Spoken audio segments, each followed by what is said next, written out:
नमस्कार, मैं श्रेया शर्मा और आप देख रहे हैं day to day news Bharat. हम आपसे वादा करते हैं कि पूरी निष्पक्षता के साथ पत्रकारिता करेंगे और हमारा कोई भी रिपोर्टर किसी से किसी भी प्रकार का उपहार और विज्ञापन नहीं लेता और आगे भी नहीं लेगा। हम भोले भाले लोगों को मूर्ख बनाने वाली कोई भी खबर नहीं दिखाएंगे और साथ ही दबे कुचले लोगों की हम आवाज बनेंगे।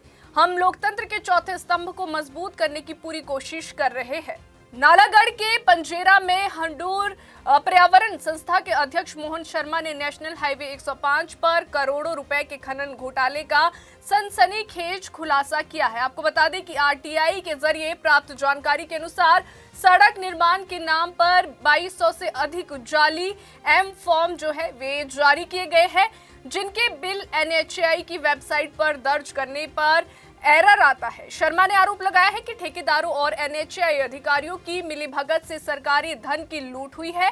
उन्होंने चेतावनी दी है कि यदि जल्द कोई कार्रवाई नहीं हुई तो संस्था पुलिस में एफआईआर दर्ज कराएगी और हाईकोर्ट का दरवाजा खटखटाएगी। आपको बता दें कि शर्मा ने कहा कि अवैध खनन सड़क निर्माण की आड़ में हो रहा है, जिससे नदियां प्रदूषित हो रही है और भूस्खलन की घटनाएं बढ़ रही है। उन्होंने दोषी अधिकारियों और ठेकेदारों पर कड़ी कार्रवाई करने और खनन प्रक्रिया को पारदर्शी बनाने की मांग की है। ये घोटाला नालागढ़ जैसे औद्योगिक क्षेत्र की विकास योजनाओं को भी प्रभावित कर रहा है। शर्मा के इस पहल से क्षेत्र में न्याय की उम्मीद जगी है।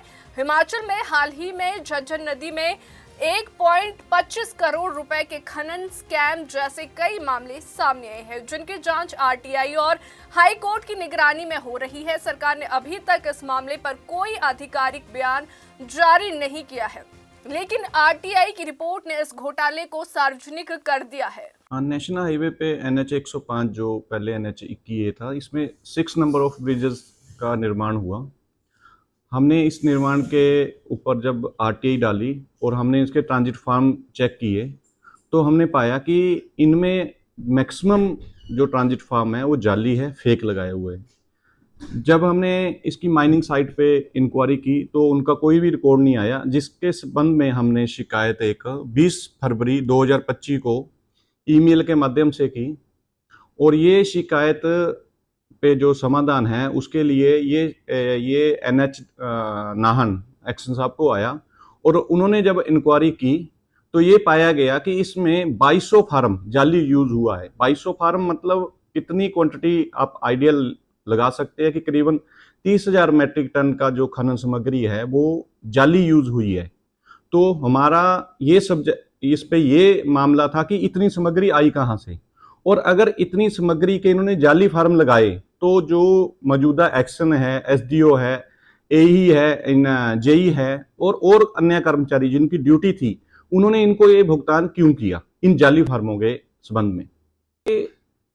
काफी समय से अप्रैल में इसकी इंक्वायरी पूरी हो गई थी। उन्होंने 2200 समथिंग फार्म को जाली होना की, जिसका माइनिंग साइट पे कोई प्रूफ नहीं है, होना का मतलब यही है कि वो जाली है, तो उसके बाद अभी तक तो ये एफआईआर हो जानी चाहिए थी और इसके लिए रॉयल्टी जो चोरी हुई है रॉयल्टी रिकवर हो जानी चाहिए थी।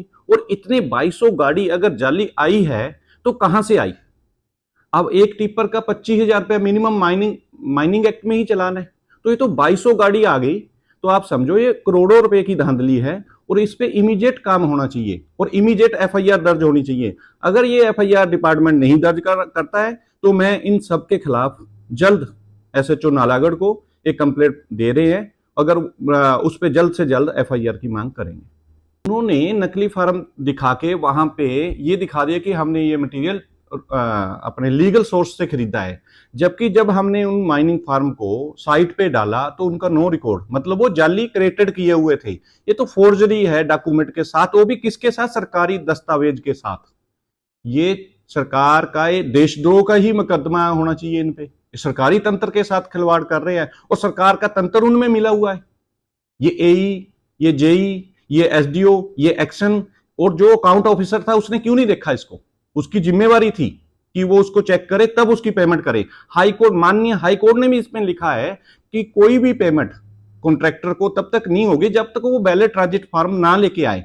तो मेरा तो ये मैटर है कि 30,000 मैट्रिक टन के फार्म जाली लग गए, मतलब ऑलमोस्ट सारे ही फार्म जाली लगे। सिर्फ 214 फार्म की वैलिडिटी पाई गई है, बाकी सारे ही जाली थे। तो क्यों इस कॉन्ट्रैक्टर को लाभ देने के लिए ऐसा किया गया है? ये तो मामला इनका खुद का था, मेरा तो मामला ही नहीं था। मेरे को तो ये देना पड़ा जब हमने ये पाया गया। हम तो सरकार के साथ चलते हैं, सरकार के साथ, सरकार के बेनिफिट के लिए कार्य कर रहे हैं। अब ये सोचो कि इससे सरकार को 70-72 लाख रुपए की तो रॉयल्टी रिसीव होनी है। उसके बाद इन दोषी लोगों के खिलाफ कार्रवाई होनी है, क्रिमिनल कार्रवाई की जानी चाहिए थी, अभी तक तो हो जानी चाहिए थी। परंतु पता नहीं क्यों SC, NH और ये एक्शन साहब जिसके पास ये इंक्वायरी पेंडिंग है, क्यों उनको बचाने के उसमें लगे हुए हैं। जब उन्होंने अप्रैल में ही ये सारी फॉर्मेलिटी पूरी कर ली है और एक रिपोर्ट दे दी है कि इतने फार्म जाली है, तो अब तक तो कब की FIR बनती है सब लोगों के खिलाफ, ठेकेदार के खिलाफ, जेई के खिलाफ, SDO के खिलाफ, एक्शन के खिलाफ, और जो भी अकाउंट ऑफिसर उन्होंने जिन्होंने इनको पेमेंट ग्रांट की। सोलन से अमर पुंज की रिपोर्ट। अभी के लिए फिलहाल इतना ही। देश और दुनिया की ताजा खबरें जानने के लिए देखते रहिए day to day news Bharat और हमारे चैनल को लाइक और सब्सक्राइब करना ना भूलें।